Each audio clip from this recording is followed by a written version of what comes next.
I have found that in all the people that I have met through the movement, individuals, men and women, who have who represent a very positive image of Islam as a religion of openness, of peace.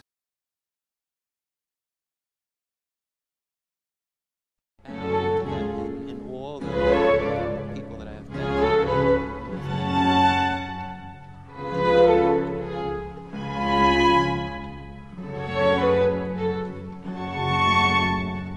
the movement understands that education is the key to change in the world, and that education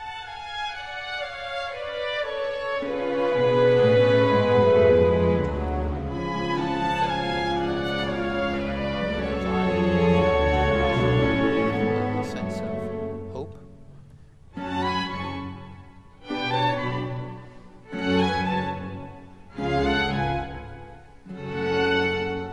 My name is Tom Petriano. I am the chair of the Religious Studies Department here at St. Joseph's College. St. Joseph's College has two campuses, one on Long Island here in Patchogue, and the other campus is in Brooklyn. I teach religious studies courses on both the Brooklyn and Patchogue campuses. My first experience with the members of the Hizmet Movement was shortly after 9/11. I was invited to give some lectures at Suffolk Community College.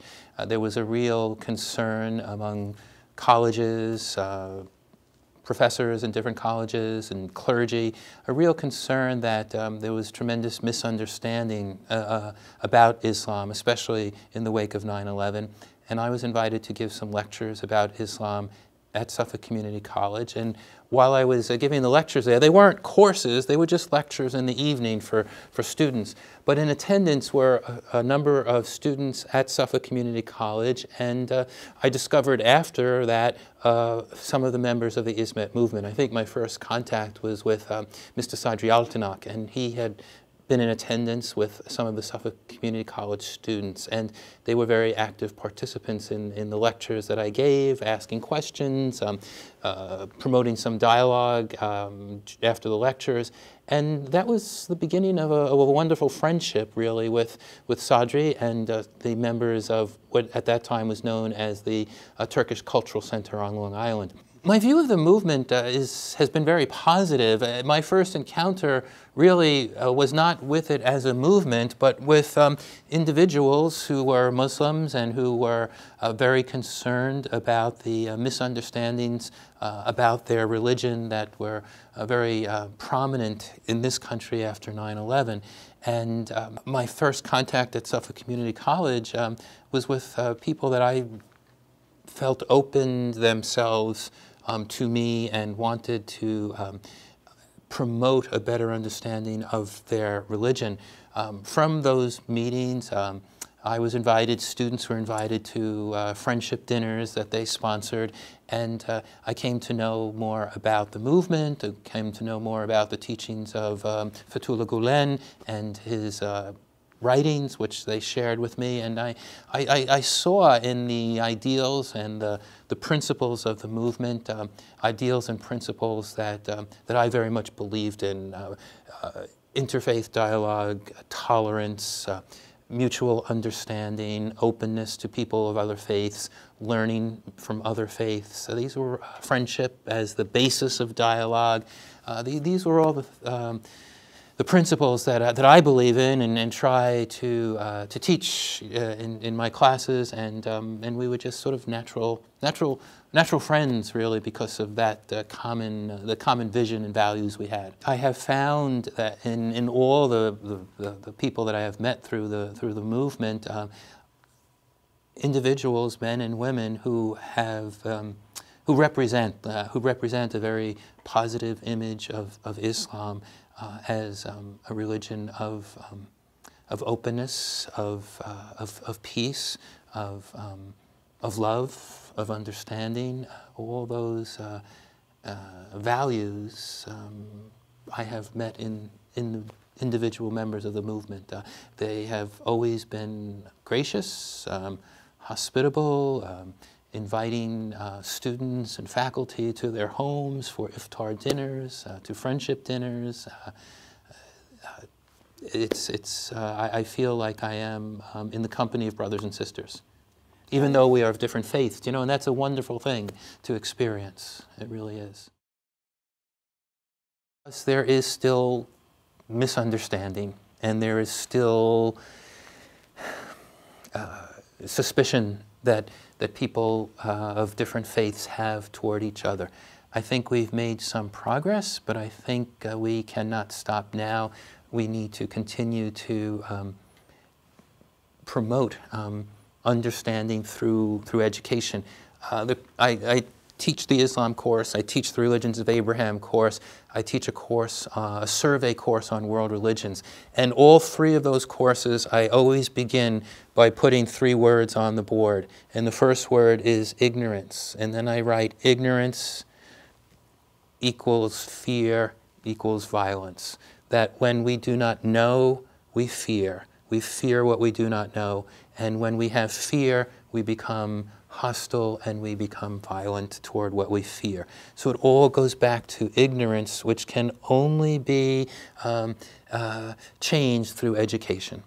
And when students take the courses, it changes their stereotypes that they sometimes come with. Because the media does not always do a good job of helping to promote a correct understanding of any religion, really. I think the education is so important. I believe it's important for representatives of the religion of Islam to talk about their religion from their own perspective, and for non-Muslims to see and hear in them what the religion of Islam is truly about. So therefore, by opening their mosques, by opening their homes, by opening their hearts, it allows non-Muslims to have a better understanding of what the religion is, because it seems to me that there are other movements in the world, in the Islamic world, that that will promote the wrong idea because they have different agendas, and that needs to be countered by Muslims who truly understand the principles of peace and brotherhood and cooperation and reconciliation that the Prophet Muhammad, peace be upon him, talked about. You know, that these are the ways to advance peace in the world, and not through violence. I tend to be optimistic, and I like to look at things in a positive way, and I believe the answer is yes. It is only through interfaith dialogue that we will have mutual understanding that will lead to greater peace. And I understand the criticism that interfaith dialogue is perhaps not addressing substantive issues, that some people look at it more as socializing without addressing substantive issues. But I believe that even the social, first of all, I think issues do get discussed, but I think even before that, and more importantly, people have to encounter one another as friends. That when you see another person experiencing a conversation with them over dinner, an iftar dinner, drinking Turkish coffee, and you realize, you say to yourself, this person is not so much different than I am, even though their religion or their culture is different. We are friends. We understand each other. We're human beings together, and that can only happen through dialogue. Some years ago, a Jewish theologian, Martin Buber, wrote a book called The Miracle of Dialogue. That's a principle of for me that I try to follow, and I believe that is also the principle that I have found most appealing in the Hizmet movement, that miracles can occur through dialogue. Breakthroughs occur when people can converse with each other, and in the conversation realize that they have more in common as human beings than what divides them. The movement understands that education is the key to change in the world, and that education is the key to peace.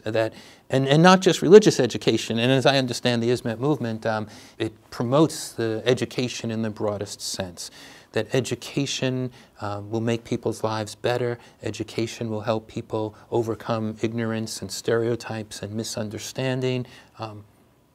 Education is the key to social change and social improvement, and I believe that that is at the heart of the reason why education is so important in the movement. I believe that we have to provide the younger generation with a sense of hope, with a strong belief that things can be better. I have often said to students here that when I was a college student, I had a dream of changing the world, of making the world a better place. I'm not sure my generation has done a good job of providing them with making that dream a reality, but that I have hope that they can do a better job, that they have to have that hope, that they have to believe that peace is possible, that they have to believe that war and violence are not part of the human condition, that they have to believe that it's possible to resolve conflicts without resorting to violence. And I have to be an example of that, being an example. We have an expression, walking the talk. You know, I have to live in my life what I say in the classroom. The principles that I try to teach, they have to see it in my life. And they have to see it in the life of our leaders. And as educators, we're preparing them to be future leaders. And I think example, and hope are the two most important things we can give to them, as well as our knowledge. I think Hizmet attempts to combine ideals of service, social interaction, education. I have been to friendship dinners. I have been to Turkish cultural centers, and there has been a social component to it when we sit down and share a meal. But there have also been educational components to it where lectures have been sponsored or speakers have come here.